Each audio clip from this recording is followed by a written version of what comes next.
Crime report India में आपका स्वागत है। मैं हूं शारिक खान। कानपुर में नाबालिग से बलात्कार के मामले में दूसरे आरोपी को गिरफ्तार कर लिया गया है। गिरफ्तार शख्स दीपू यादव दरोगा का बेटा है। कल ही कानपुर पुलिस ने मुख्य आरोपी को गिरफ्तार किया था, जबकि तीसरा आरोपी जो कि दरोगा का दूसरा बेटा है वो अभी फरार है। रेप के बाद पीड़ित बेटी से मिलकर अस्पताल से लौट रहे पिता की भी ट्रक से कुचलकर मौत हो गई थी। परिवार ने आरोपियों पर हत्या कराने का आरोप लगाया था। परिवार का कहना था कि दरोगा का दूसरा बेटा लगातार उन्हें केस वापस लेने की धमकी दे रहा था। 9 तारीख को सजेती थाना क्षेत्र में एक घटना हुई थी जिसमें 376 IPC और पॉक्सो एक्ट में मुकदमा कायम किया गया था। उसका एक अभियुक्त जो है वो उसी दिन हमारी टीमों ने गिरफ्तार कर लिया था। लगातार हमारी टीमें प्रयासरत थी। 5 टीमें उसमें गठित की गई थी और स्वॉट और सर्वेलेंस टीम भी। और दूसरा अभियुक्त भी गिरफ्तार कर लिया, दीपू यादव उसका नाम है। और अब लगातार हमारी टीम प्रयास कर रही है कि तीसरा अभियुक्त जो है उसको भी जल्द से जल्द गिरफ्तारी की जाए। तो इस पूरे मामले पर पुलिस और प्रशासन पर भी सवाल उठ रहे हैं, क्योंकि दरोगा के दूसरे बेटे पर आरोप है कि वो लड़की के घर गया और उसने उसके पिता को धमकाया जब वो FIR करने जा रहे थे। और उसने ये भी धमकी दी कि अगर उसने इस बार जाकर FIR कराई तो इस बार वो सबके सामने बेटी के साथ बलात्कार को अंजाम देगा। कमाल खान है हमारे साथ इस बारे में ज्यादा बात करने के लिए। कमाल, 2 सवाल आपस में जुड़े हुए हैं। उस हादसे का कुछ पता चला, हादसा था या हत्या? और दूसरा, जो दूसरा आरोपी बेटा है दरोगा का, उसका कुछ पता चला? नहीं, देखिए, आपके सवाल का जवाब देने से पहले आपको एक नई जानकारी देना चाहेंगे कि ये जो इलाके का थाना है, जो उसके गांव के एरिया का थाना है, यानी जहां पे ये कांड हुआ, उसके 2 सब इंस्पेक्टर और 2 सिपाहियों को सस्पेंड कर दिया गया है।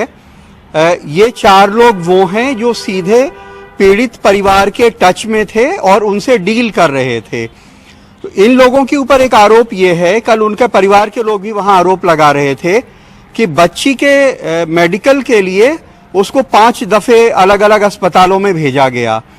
और कुछ लोग ये आरोप लगा रहे थे कि बच्ची के पिता और बच्ची से पुलिस के लोगों ने बहुत ही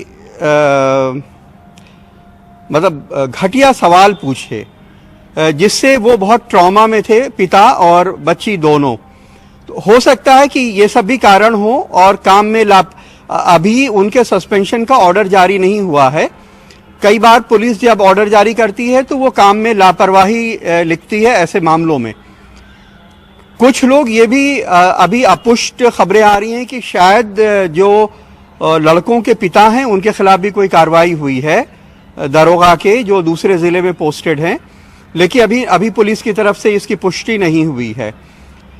जहां तक ये उनकी मौत का सवाल है, जो बच्ची के पिता हैं, पुलिस अभी इसके बारे में जांच कर रही है और किसी नतीजे पे नहीं पहुंची है। हालांकि इलाके के किसी शख्स ने ये कहा कि किसी चाय वाले ने ये बताया है, अभी इन बातों की पुष्टि नहीं है, पुलिस ने कंफर्म नहीं किया है कि वो शख्स जो है वो ट्रक को देख के उसके आगे कूद गए। तो ये भी हो सकता है कि वो बहुत ट्रॉमा में हो, पुलिस ने अगर उनसे बहुत बेहुदा सवाल किए हों बेटी के बारे में, कोई इंसान परेशान हो के खुदकुशी कर ले। लेकिन ये हादसा है, खुदकुशी है या हत्या है, ये पुलिस की जांच जब होगी तब पता चलेगा। शुक्रिया कमाल इस पूरी जानकारी के लिए। यूपी के गोंडा जिले में एक शख्स खुद को जिंदा साबित करने के लिए लगातार 5 साल से सरकारी दफ्तरों के चक्कर काट रहा है। बहुत सारे लोग जो इस शख्स को जानते पहचानते हैं वो उसे जीवित मानते भी हैं, लेकिन सरकारी कागजात में इसे मृत घोषित कर दिया गया है। लिहाजा कुछ अफसर और सरकारी कर्मचारी नहीं मानते कि यह शख्स जिंदा है।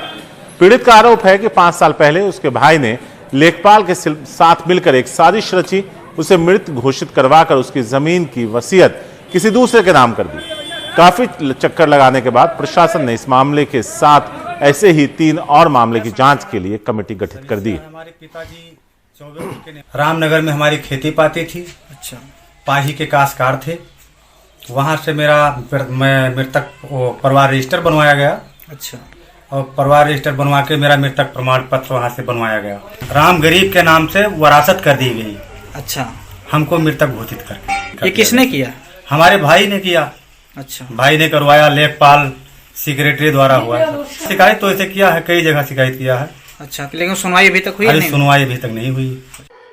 कुछ प्रकरण संज्ञान में आए हैं जिसमें जीवित व्यक्ति की वरासत दर्ज कर दी गई है। इसका संज्ञान लेके और इसमें एडीपीआरओ और एएसडीएम महेंद्र कुमार की अध्यक्षता में समिति गठित कर दी है। इस तरह के 3 प्रकरण संज्ञान में आए हैं और तीनों प्रकरणों में जांच कराई जा रही है और इसमें एक तो यह है कि जो गलतियां हुई हैं उसको दुरुस्त कराया जाएगा और साथ ही साथ जो व्यक्ति इसमें दोषी पाए जाएंगे उनके विरुद्ध कठोर से कठोरतर कार्रवाई की जाएगी। बेंगलुरु में एक महिला को जोमेटो से मंगाए खाने का ऑर्डर कैंसिल करने पर डिलीवरी बॉय का हमला झेलना पड़ा। खाना पहुंचने में देर हुई तो महिला ने ऑर्डर कैंसिल कर दिया, लेकिन कुछ देर बाद डिलीवरी बॉय ऑर्डर लेकर पहुंच गया और जब महिला ने ऑर्डर कैंसिल करने की बात कही तो डिलीवरी बॉय नाराज हो गया और नाक पर घूंसा दे मारा। जोरदार पंच के चलते महिला की नाक की हड्डी टूट गई और खून बहने लगा। शिकायत के बाद पुलिस ने आरोपी को गिरफ्तार कर लिया। जोमेटो ने भी तुरंत एक्शन लेते हुए डिलीवरी बॉय को नौकरी से निकाल दिया। I did not get my order on time. So guys, my Zomato order was late and I was talking to the customer care executive and meanwhile the delivery person just did this. He hit me, left me bleeding here and ran off. Please share this video with everyone. Guys, let me tell you the story, the entire story. I ordered food from Zomato because I was working since morning and then I ordered around 3:30 which was supposed to get delivered by 4:30 and I did not get my order on time, so I was constantly following up with Zomato team like either give me a free delivery for the same or just cancel the order because this is not the thing. You promise something and you deliver something else. Zomato ने इस घटना पर बयान जारी कर कहा, हितेशा के साथ जो हुआ उस घटना पर हमें अफसोस है। हम उनके संपर्क में हैं, साथ ही मेडिकल सहायता और जांच में हम पूरी तरह से उनके साथ हैं। इस बीच हमने अपने डिलीवरी पार्टनर को हटा दिया। निहाल किदवई है हमारे साथ इस बारे में ज्यादा बात करने के लिए। सीधा निहाल के पास चलते हैं। निहाल, अगर देखें तो होता रहा है कि लोग ऑर्डर करते हैं, देर हो जाने पर ऑर्डर कैंसिल भी करते हैं। ऐसा क्या हुआ कि डिलीवरी बॉय इतना गुस्सा हो गया कि हिंसक हो गया?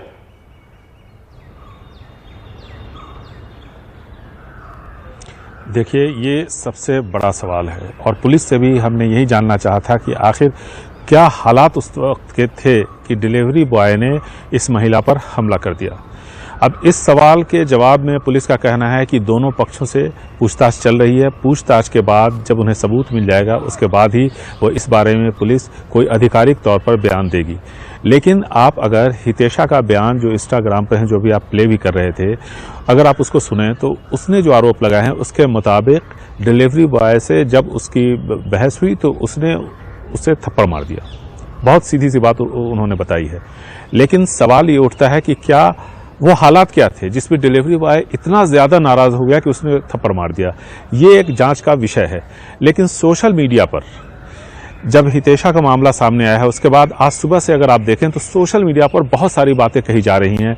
ये भी कहा जा रहा है कि शायद हितेशा ने भी बहुत कुछ कहा और उसके बाद वो नाराज हो गया। नाराज होकर के जब हितेशा ने शायद उसे कुछ उस पर हमला करने की कोशिश की, उसके बाद उसने दरवाज़ा वो जोर से अपने बचाव में उसने दरवाज़ा को जब धक्का दिया तो दरवाज़ा आगे की तरफ आया और उससे हितेशा को चोट लगी। एक बात ये सोशल मीडिया पर है, इसकी कोई आधिकारिक तौर पर पुलिस ने अभी पुष्टि नहीं की है और पुलिस का यह कहना है कि दोनों पक्षों से बात करने के बाद ही पुलिस इस बारे में कोई आधिकारिक तौर पर बयान देगी।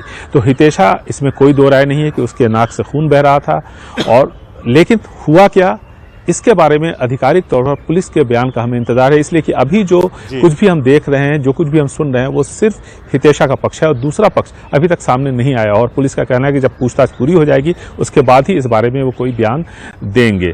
लेकिन पुलिस ने फौरन कार्रवाई की है, ये हितेशा ने भी कहा और इसी कार्रवाई की वजह से जो आरोपी था उसको गिरफ्तार भी किया गया। उसका जोमेटो ने भी अपनी तरफ से बयान दिया। उन्होंने कहा कि जांच में और साथ ही साथ जो मेडिकल असिस्टेंट होता है, असिस्टेंस, उसमें किसी तरह की कोई कोताही उनकी तरफ से नहीं बरती जाएगी और वो ऐसा कर भी रहे हैं। तो कुल मिलाकर के ये काफी चौंकाने वाली घटना है और ऐसे में कहीं ना कहीं एक चीज जो शारिक मैं आपसे कहना चाहूंगा वो ये है कि जिस तरह से ये जो ऑनलाइन का जो व्यापार जितनी तेजी से बढ़ रहा है, इस तरह के जो एग्रीगेटर सामने आ रहे हैं, तो कहीं ना कहीं एक कानून आना चाहिए जो कि जो डिलीवरी बॉय है उसकी जो मानसिक स्थिति है वो कैसी हो, पुलिस जांच तक ही सीमित न रहे, उसके आगे भी थोड़ा सा उसकी जांच पड़ताल हो, उसके बाद ही ऐसे लोगों को रखा जाए तो शायद इस तरह की घटनाएं आगे न हो पाएंगी।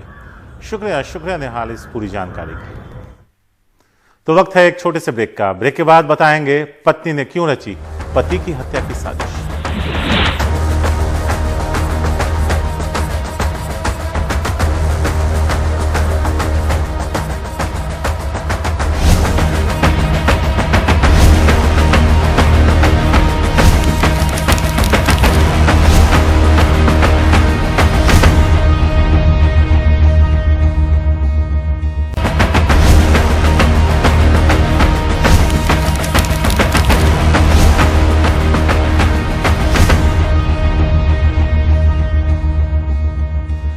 दिल्ली के डिफेंस कॉलोनी फायरिंग मामले में पुलिस ने बड़ा खुलासा किया है। पुलिस के मुताबिक घायल शख्स की पत्नी ने ही हत्या की साजिश रची थी।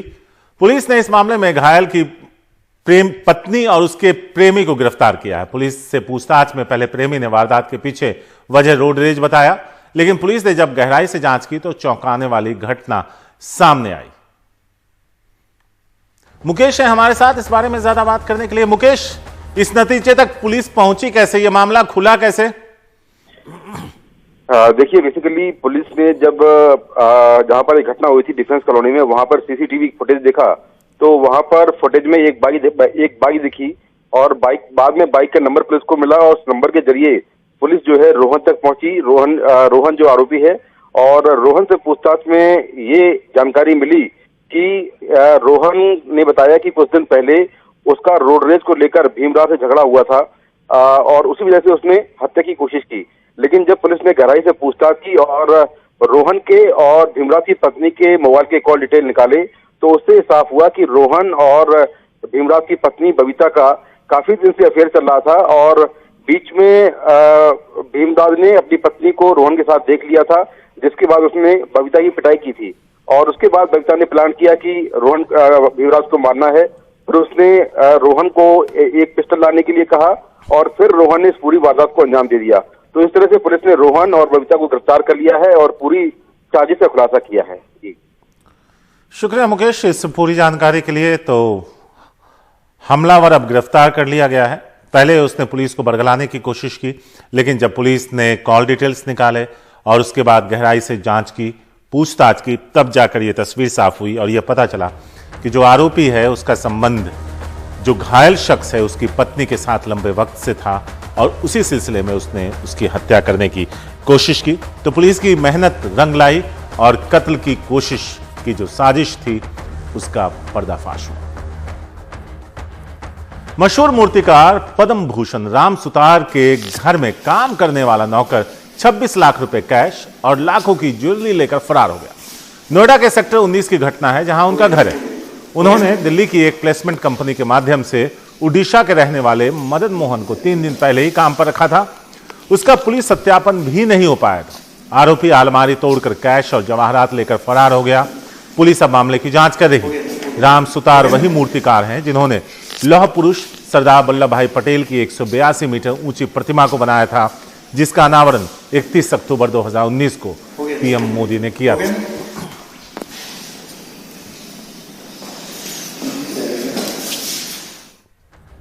और अब वक्त क्राइम रैप का है।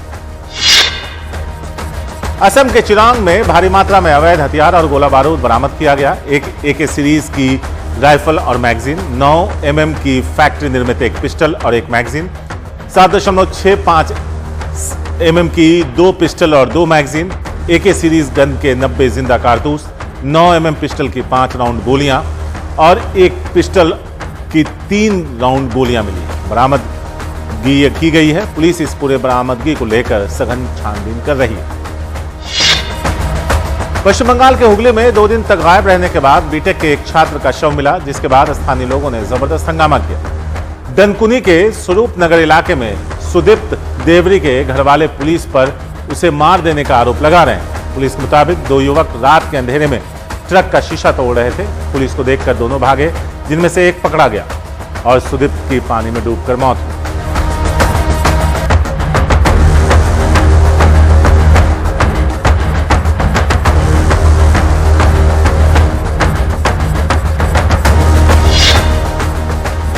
चेन्नई एयरपोर्ट पर कस्टम ने 65,35,000 रुपए की कीमत के 1 किलो 35 ग्राम सोना जब्त किया। ये सोना दुबई से आए एक यात्री के पास से बरामद हुआ।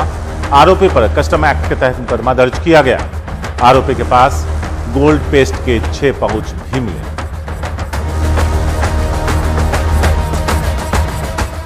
आज क्राइम शो में इतना ही। हमें दीजिए इजाजत। नमस्कार।